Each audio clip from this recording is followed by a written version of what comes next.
You know, I just finished the weird world of rapture predictions video, and I gotta tell you, I really love to see a video posted maybe 2 days ago with 800,000 views talking about Christian stuff that doesn't just explicitly dunk on Christians. We have Wendigoon to thank for that, and we should be like, thank you, Wendy, about a lot of different stuff, because he be doing stuff, okay? I don't know, I really love him. I feel like he's like my other bestie, Josh Johnson. He's just a positive, radiant ray of sunshine, but he's also like super real. And you don't have to feel like he's gonna sugarcoat stuff, and he's not afraid of a little sarcasm, a little snark, you know what I mean? But at the same time, like, he's not just an unbearable asshat or anything like that. And it actually means a lot to me, because I feel like he really represents an unseen group in America and maybe around the world, which is the good kind of Christian. You know, everybody knows that Wendigoon is a different kind of Christian. And it doesn't mean that he has like weird beliefs, you know, where it's like,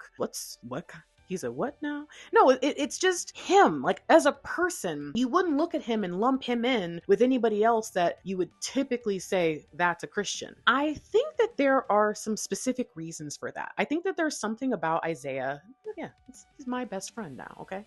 I think there's something about him that speaks to everyone. And just like Josh Johnson, he has a very diverse group of followers. Not followers, subscribers. Because followers sounds like cult, you know? And I think that if Wendigoon had a cult, it'd be pretty cool. Okay. Anyways. But I think that there is something really special about someone who can have or hold or sit in an identity that is seen as problematic at best. And people they can see his heart. They can see that he means well. They can just tell he's different. So let's talk a little bit about that. So what is it that makes Wendigoon a good Christian? Okay, not a new, but a different kind of Christian. I think the first thing is Wendy is a very humble man. And in that humility, he's not really preaching at anybody, you know? That's something that I find really uncomfortable and a little bit tone deaf nowadays. The number of people who have religious wounds, especially like in America, like a lot of people have Christian religious wounds, it is only getting bigger, I think, unfortunately. I think more and more people, as they deconstruct, or even as they just kind of reassess like trauma and stuff, they're going to realize that depending on who did what, that at least some of it's going to be tied to religion or something in their past. To not have to hear somebody run their mouth in a way that triggers you or comes across as like, hey, I'm better than you because of what I think or what I believe, or like, don't you wish you were like me? I don't even know. Like, I don't even know I don't even understand how Christians can sometimes come across like so, why would you do that, you know? But I've never gotten that from him. And it's not even that I feel like he's trying to hide it or something. That's not it. He's a humble person, and that humility shows up in the way that he speaks. I just don't think of him as somebody who would be preachy in his normal life. You know what I mean? To where that could actually happen. I can be preachy about stuff, but less in the way of like preachy and more in the way of like, you know, I'm really passionate about So I'm not necessarily even saying preachy about Christian stuff. I mean that I get very passionate about like really anything I talk about. But I feel like the other day watching that video and seeing him like get super pissed off about the rapture stuff. So funny. And so it's like, even though he may not be like passionate all the time, like if he and I were friends, I've had this experience in the past, I would be called chalant and he would be called nonchalant. You know what I'm saying? And so it's like, it's just really cool to see somebody who has that kind of personality be able to show up and represent God in a way that doesn't turn people off immediately, but also clearly still has that gumption, you know, like he still has like his convictions and he still stands on business where he sees things are concerned. He speaks on it, but he just says, hey, this is what I believe. And the truth is, that's how I am too. I think it's really important to just say, hey, listen, you believe that, I believe this. For me, I still live in the 90s, bro. And in the 90s, we were all in the club dancing together. We wasn't tripping like this, bro. We didn't all have to be the same person in the room to feel comfortable together. But nowadays, everybody is so wary. There's a lot of stress out there. And I think that being humble isn't really cool. You know what I mean? And so, yeah, I think that it's hard to imagine all the people who watch Wendigoon actually being in like a room together, which he has so many people, we wouldn't all fit. But you know what I mean? Like, it's hard to imagine us doing that. And yet we can be in the comments together and all agree on one thing, that Wendigoon is awesome. awesome. I think that even when we go outside of like the Christian topics, because that's how I found him watching maybe the biblical angels or iceberg. I can't remember. And there are certain videos of his that I can't actually watch. Like, I think I had to turn off the flesh pit video. I think there was just certain ones that I'm like, but I think I watched like Dante's Inferno or something. I don't know. I've seen a bunch of his stuff now, and I've spent a lot of hours with him. I loved when he did those Bible studies. I think I really liked those too, but I respect why he didn't do them. And there's just something about the way he approaches his content, even the darker stuff. You don't think he's doing it to gross you out. He's doing it because he's genuinely intrigued by it. And I think that's a part of what makes a YouTube creator a creator, is that they're sharing something with you that they find interesting in a really creative way, even though a lot of times he's just like, just a simple setup and he's just talking. The way he tells stories, if you guys haven't figured it out yet, I'm really into storytelling and storytellers. The way he tells his stories, there's just a lot of grace. There's a lot of handling things very, very well, even where some of the worst stories are concerned. I learned about Ruby Ridge from him, and guess what? I recently watched a Ruby Ridge documentary. I know everything in the documentary and more because of Wendigoon. So I'm just saying. Have you ever seen how he handles criticism? Like, I feel like he is such a polite and courteous person. He handles the critics very well. I think that he's just very gracious in his responses to people, probably because that's how he is in real life. I kind of appreciate him because I've noticed that there are things he might say in a video, like changes that he's made or upgrades or whatever, and it was because of someone who maybe wasn't as nice or wasn't trying to be nice, and yet he took all the feedback and he just finds a way to make everything constructive.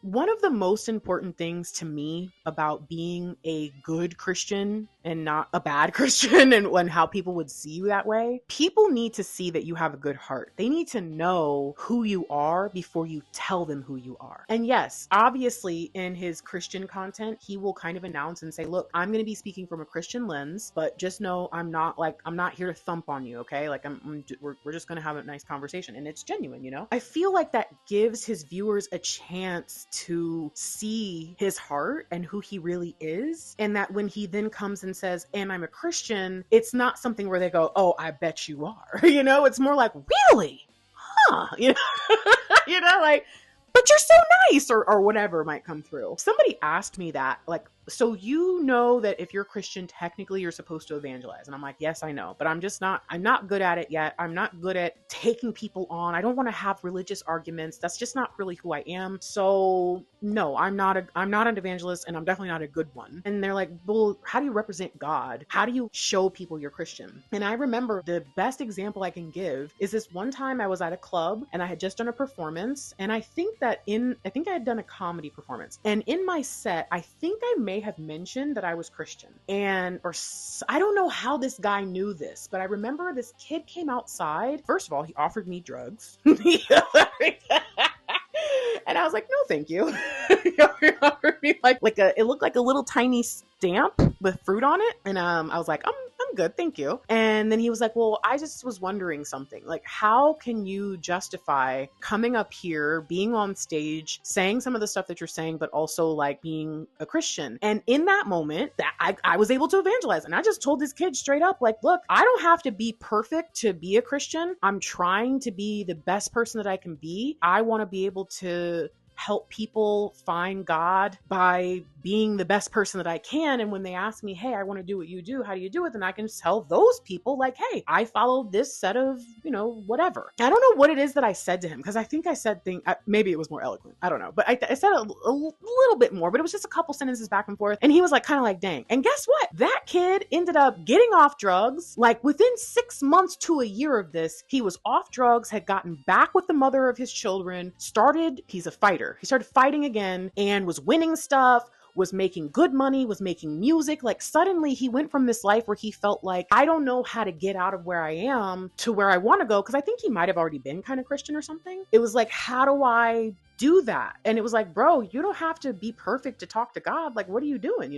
That's how I evangelize. I don't want to sit here. What's the point of me sitting here? Unless I started a Christian channel and then like talk to people there, then fine. But again, who am I talking to? Most likely, I'm most likely talking to a Christian. That's fine. But for me to go and have an argument with someone and you're going to, I'm I'm not doing none of that stuff, because how does that even make any sense? I'm a freaking coach and a consultant. I'm supposed to come up to you and ask you about your life before I start giving you advice. So to just walk up to random people on the street and say, if this, then this, without knowing anything else, how's that not going to turn them off? And so I really appreciate Wendigoon, getting back to Wendy, my bad. But it's like, I really appreciate him because he just decided, you know what? If I feel like talking about God on my channel, I'm going to do it in a way that matches my channel. And I think he does a really good job with it. Like, the deep dive he just did was really, really informative and very funny. And it was completely interesting. 5 hours long, and I still watched it. You know what I'm saying? But at the same time, the way he does things can kind of open the door for people who are interested in maybe going deeper in their Christianity. And if they're not,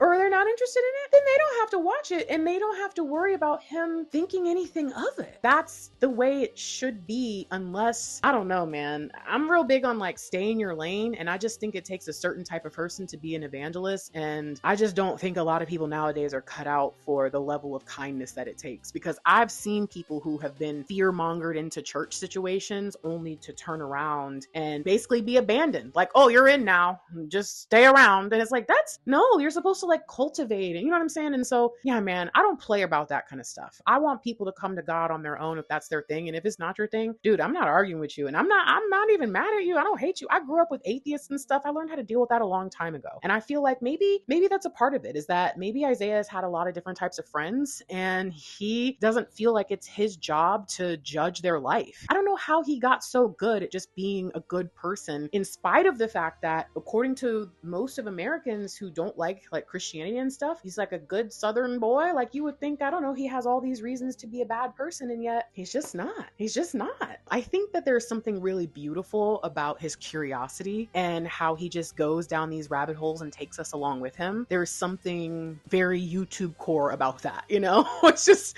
to me, it's really pure YouTube, and I love it. I love the way his mind thinks about stuff, and I love his humor, and I think that a lot of us really can relate to it. Just finding the silliness in even stories like Ruby Ridge. There were points that were just like the absurdity, you know? It's like sometimes you just have to have that nervous laugh, and I can appreciate that he's just real like that. But I will say this. I think the number one thing about him that makes him a good Christian is the fact that he's got a video about the rapture, okay, on his channel that, again, was not there to just dunk on Christianity and jump on how stupid it was. Like, he talked about it from a very eloquent space. Maybe he's not a scholar, but at the same time, I think he still puts somewhat of a scholarly level of effort into putting videos together for us. I think that to have almost 1 million people just so far in the past couple days watch that content and potentially get some closure, because that was a crazy situation, to gain some understanding, to maybe even have some forgiveness towards neighbors who did foolish things. And you know what I mean? Because honestly, there are some of us who are like, how was this even a thing? You know what? I'm probably like Wendy, but to see him be able to help us all come together when there was something that was really messed up that just happened, that could also be even more divisive, like,